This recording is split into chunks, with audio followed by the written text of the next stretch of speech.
It was a quiet winter night in a small town on the edge of the forest. The streets were silent, blanketed by a thin layer of snow that crunched softly under the occasional passing car. Inside a modest wooden house, Daniel sat alone by the fireplace, sipping tea and reading a worn-out novel. His dog, Max, slept near his feet, twitching every now and then in a dream. The wind howled softly outside, rattling the windows, but Daniel didn't mind. He was used to solitude. He had moved to this secluded town after his wife, Emma, passed away 3 years ago. The city had become unbearable, the noise, the people, the memories. Out here, the quiet kept him sane, or at least, that's what he told himself. Most nights were the same: tea, a book, and the crackle of the fire. But that night was different. That night, everything changed. It was close to midnight when the knocking started. It wasn't loud, but sharp, 3 distinct knocks that echoed through the wooden halls. Daniel froze, his book slipping from his hands. No one ever came to his house this late. The nearest neighbor was half a mile away, and there were no streetlights on the road leading here. He stood up slowly, his heartbeat quickening. Max lifted his head, ears perked, growling softly. Daniel hesitated, then walked toward the door, the floor creaking under his bare feet. The knocking came again, this time louder, more desperate. "Who's there?" he called out. No answer. Just the sound of the wind. He reached for the handle and opened the door cautiously. 2 young women stood outside, shivering under the dim porch light. They couldn't have been older than 20. One of them had long dark hair, soaked and tangled, and the other had a small cut on her forehead. Their clothes were thin and wet from the snow, and they looked terrified. "Please," the one with the cut whispered. "Can we come in? We need help." For a moment, Daniel just stared. His instincts screamed caution. He'd heard enough stories of scams and setups to know better than to let strangers in at night. But something about their faces, the raw fear, the trembling lips, made him step aside. "Come in," he said quietly. They hurried inside, brushing off the snow, their breath visible in the warm light. Daniel closed the door behind them, locking it out of habit. Max came forward, sniffing their boots suspiciously before settling back near the fire. "Sit down," Daniel said, pointing to the couch. "You both look frozen." "Thank you," the dark-haired girl said, her voice trembling. "We didn't know where else to go. Our car broke down about a mile back. We tried calling for help, but there's no signal here." Daniel nodded slowly. That much made sense. The road through the woods often lost cell reception. "You're lucky you found this house," he said. "Not many people live out here." The girl with the cut smiled weakly. "We saw the light in your window. It was the only one." He went to the kitchen and poured them some hot tea. As they drank, color slowly returned to their pale faces. Daniel studied them quietly. Something still didn't sit right. Their clothes weren't quite suited for travel, more like they had run out of somewhere in a hurry. "So," he said carefully, "you said your car broke down. You girls from around here?" The dark-haired one shook her head. "No, we were driving through town. Heading to my aunt's place up north." Her voice cracked slightly on the last words, as if she was trying to hide something.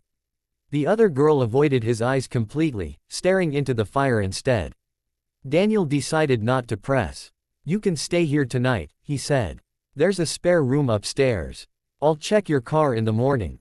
Their relief was instant. "Thank you," the quiet one said softly. "You have no idea how much this means." They introduced themselves as Lily and Sarah. Lily was the dark-haired one, calm and composed despite the fear in her eyes. Sarah was more nervous, jumpy even, constantly glancing toward the window as if she expected someone to appear outside. After they'd eaten a bit of soup, Daniel showed them to the spare room. As he walked back downstairs, something about the situation gnawed at him. They hadn't mentioned where exactly their car had broken down, and they seemed hesitant to talk about how they ended up so deep in this area. Still, they looked exhausted and frightened, and he wasn't heartless. He told himself to stop overthinking. Hours later, Daniel woke to a strange sound. It wasn't the wind or the creaking floorboards, it was whispering. Low, urgent whispering coming from upstairs. He sat up, listening. Max growled softly at his side. The whispering stopped suddenly, replaced by footsteps moving quickly down the hall. Daniel stood up, his pulse racing, and grabbed the flashlight from his nightstand. He crept toward the staircase, the beam of light shaking slightly in his hand. Halfway up, he heard the front door creak open. "Hey!" he shouted. By the time he reached the bottom, the door was wide open. Cold air rushed in. The girls were gone. He stepped outside, scanning the darkness. Their footprints led down the snowy path toward the forest. "What on earth?" he muttered, pulling on his coat and following the trail. Max barked once, then ran ahead, nose to the ground. The footprints went on for about 50 yards before veering off toward an old dirt road that hadn't been used in years. Then they stopped, just stopped. No more prints, no sign of the girls. Daniel turned in a slow circle, his breath clouding the air. "Lily, Sarah," he called. Nothing. Just the moan of the wind through the trees. He stood there for a long moment, unease crawling down his spine. Finally, he turned back, deciding to wait until morning to search properly. But when he returned home, something made him stop dead at the doorstep. The front door, which he'd left open, was now closed. He reached for the handle cautiously and pushed it open. The fire was still burning, but the air felt wrong, heavier somehow. Then he saw it. On the table, next to the untouched teacups, was a photograph. An old, faded photograph that hadn't been there before. His hands trembled as he picked it up. It showed two young women, smiling brightly in front of a farmhouse. Behind them stood a man and woman, likely their parents. But what froze Daniel's blood wasn't the picture itself, it was the date written on the back. December 1978, nearly 50 years ago. Daniel's mind spun. The faces were unmistakable. Lily and Sarah. The same eyes, the same features, even the same clothes. He staggered back, nearly dropping the photo. "That's impossible," he whispered. He rushed to his bookshelf, where he kept old town records and news clippings. He had always been fascinated by local history. Flipping through the yellowed pages, he found an article that made his heart stop. Two sisters missing after car accident near Pine Hollow Road, December 1978. According to the article, the girls had been driving home late at night when their car skidded off the icy road and crashed into the river. Their bodies were never found. Daniel sat there for what felt like hours, staring at the newspaper clipping and the photograph. His hands shook, his heart thundering in his chest.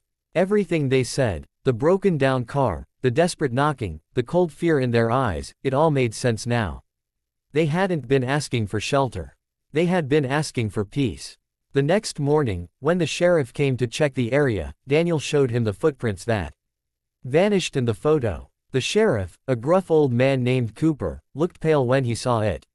"I remember that case," he said quietly. "My dad was part of the search team back then. They never found those girls." He looked up at Daniel.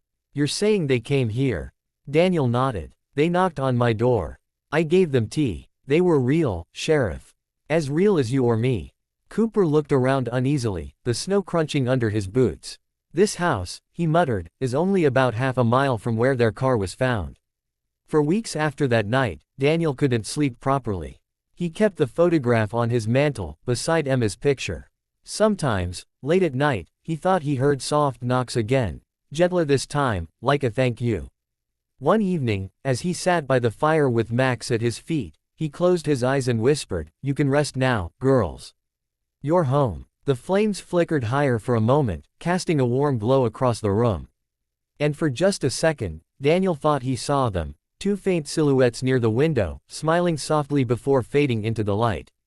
He never spoke of it much after that.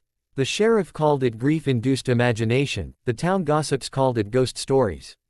But Daniel knew what he had seen. He knew that sometimes, the past isn't gone, it just waits for someone kind enough to open the door. Years later, when Daniel passed away peacefully in his sleep, the new owners of the house reported strange happenings.